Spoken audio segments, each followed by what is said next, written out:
എല്ലാ കൂട്ടുകാർക്കും മറ്റൊരു യൂട്യൂബ് വീഡിയോയിലേക്ക് ഹാർദമായ സ്വാഗതം.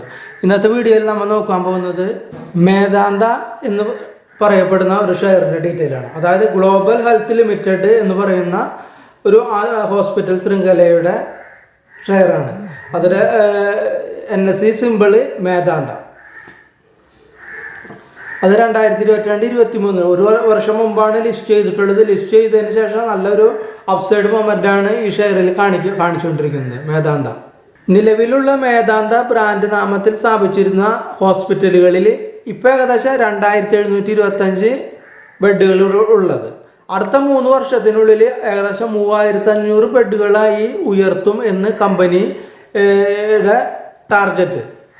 അതായത് വടക്ക് മധ്യ മേഖല, ഇന്ത്യയുടെ വടക്ക് മധ്യ മേഖലകളിൽ ഹോസ്പിറ്റലുകളുടെ എണ്ണം വർദ്ധിപ്പിക്കാൻ ശ്രമം നടക്കുന്നുണ്ട്. അത് ഗുരുഗ്രാമിൽ 100 ബെഡുകൾ, പിന്നെ ലക്നൌവിൽ 350 ബെഡുകൾ, പാറ്റ്നയിൽ അതായത് 300 ബെഡുകൾ വരെ, പിന്നെ നോയിഡയിൽ 550 ബെഡുകൾ എന്നിവിടങ്ങളിൽ ഹോസ്പിറ്റലുകൾ തുടങ്ങാനായിട്ട് കമ്പനിക്ക് പ്ലാനുകൾ ഉള്ളത്. അതുകൂടാതെ DLF എന്ന കമ്പനിയുമായിട്ട് കമ്പനി 50% സംരംഭത്തിൽ ഡൽഹിയുടെ തെക്കൻ മേഖലയിൽ ഏകദേശം 400 ബെഡുകളുള്ള ആശുപത്രി നിർമ്മിക്കാനായിട്ട് ഏകദേശം ധാരണയായിട്ടുണ്ട്. ഇവിടെ 20 സ്പെഷ്യാലിറ്റികളിലായിട്ട് ആധുനിക മെഡിക്കൽ, ശസ്ത്രക്രിയ, ചികിത്സ എന്നിവ ലഭ്യമാക്കാനും പ്ലാനുകളുണ്ട്. നോയിഡയിൽ 2 ഘട്ടങ്ങളായിട്ട് ഇപ്പോൾ പുതിയ ഹോസ്പിറ്റൽ പണിതുകൊണ്ടിരിക്കുന്നത്. അതിൽ ഏകദേശം 2025 അത് പണി പൂർത്തിയാക്കുമെന്ന് കമ്പനി പ്രതീക്ഷിക്കുക. അവിടെ ഏകദേശം 500 ബെഡുകളാണ് ഉണ്ടാവുക.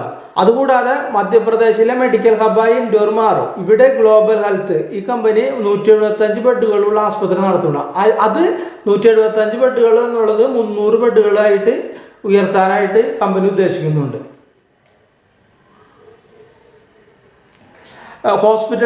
ഇത് ഹോസ്പിറ്റലുകൾ അതിവേഗം വികസിപ്പിക്കുകയും പുതിയ ഹോസ്പിറ്റലുകൾ സ്ഥാപിക്കുകയും ചെയ്യുന്നതോടുകൂടി, ബെഡുകളുടെ എണ്ണവും കൂടുന്നതോടുകൂടി കമ്പനിയുടെ വരുമാനം 2025-26 വർഷത്തിൽ ഏകദേശം 28%-നും 30%-നും ഇടയിൽ വളർച്ച കൈവരിക്കുമെന്ന് കമ്പനിയുടെ ലോഗോയിൽ പറയപ്പെടുന്നു.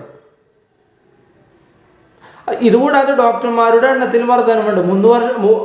കഴിഞ്ഞ വർഷം പുതുതായി 160 ഡോക്ടർമാരെയും അതുകൂടാതെ 500 നഴ്സുമാരെയുമാണ് കമ്പനി നിയമിച്ചിരിക്കുന്നത്. അപ്പോൾ ഇതാണ് കമ്പനിയുടെ ഒരു ഫണ്ടമെന്റൽ വ്യൂ. അതായത് പുതിയ പ്രൊജക്റ്റുകൾ വരുന്നു, പുതിയ ബെഡുകൾ കൂടുതൽ. അപ്പോൾ കമ്പനിയുടെ വരുമാനത്തിൽ വളർച്ച ഉണ്ടാവും. അതനുസരിച്ച് നമ്മൾക്ക് ഷെയർ വാല്യൂവിലും ആ വളർച്ച കാണിക്കും. അപ്പോൾ നമുക്ക് ഇതിൻ്റെ മേദാന്തയുടെ ചാർട്ടിലേക്ക് പോവാം. നമ്മളിപ്പോൾ കാണുന്നതാണ് മേദാന്തയുടെ ചാർട്ട്. കണ്ടത് നമുക്ക് ഒരു അപ്സൈഡ് മൊമെൻറ്റത്തിൽ ഉള്ള ഒരു ഷെയർ തന്നെയാണ് ഇത്. അപ്സൈഡ് മൊമെൻറ്റത്തിൽ അതായത് കുറച്ച് നാൾ ഒരു സ്റ്റക്കായിട്ട് നിന്ന പോലെ നിൽക്കുന്നു.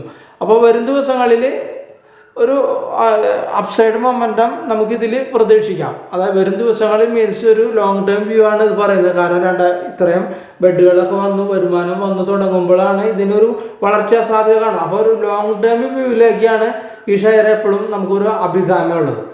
അപ്പോൾ ഇതിൽ ഇപ്പോൾ കറണ്ട് റേറ്റിൽ നമുക്കൊരു സപ്പോർട്ട്, ഇത് ഗ്രാഫ് വെച്ച് പറയുമ്പോൾ ഏകദേശം 900-ലാണ് നമുക്കൊരു സപ്പോർട്ട് കാണാനായിട്ട് സാധിക്കുന്നത്. അപ്പോൾ ഇത് വിവിധങ്ങളായ ഡാറ്റകളിൽ നിന്ന് കിട്ടിയ ന്യൂസിൻ്റെ ബലത്തിൽ പറയുന്നതാണ് ഈ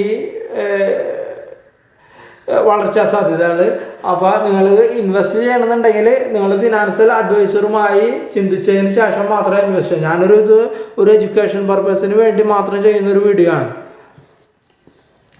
ഇതുകൂടാതെ ഈ ഷെയർ ഒരു മോത്തിലാൽ എന്ന് പറയുന്ന ഒരു ബ്രോക്കർ നമുക്ക് റെക്കമെൻഡ് ചെയ്തിട്ടുണ്ട്. ഇതുകൂടാതെ മോത്തിലാൽ എന്ന് പറയുന്ന ഒരു ബ്രോക്കർ ഇത് റെക്കമെൻഡ് ചെയ്തിട്ടുണ്ട്. ജാനുവരി 4-ാം തീയതിയാണ്, 2024 ജാനുവരി 4-ാം തീയതിയാണ് മോത്തിലാൽ ഇത് ടോപ്പ് പിക്സിൽ, അവരെ ടോപ്പ് പിക്സിലാണ് ഇത് കൊടുത്തിട്ട് 2024 ടോപ്പ് പിക്സിൽ കൊടുത്തിട്ട് റെക്കമെൻഡ് ചെയ്തിട്ടുണ്ട്.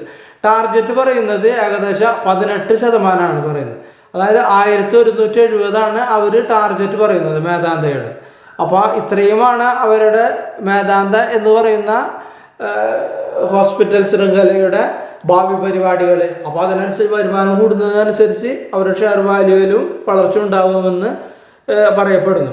അപ്പോൾ ആ വീഡിയോ കണ്ട എല്ലാവർക്കും നന്ദി, നമസ്കാരം.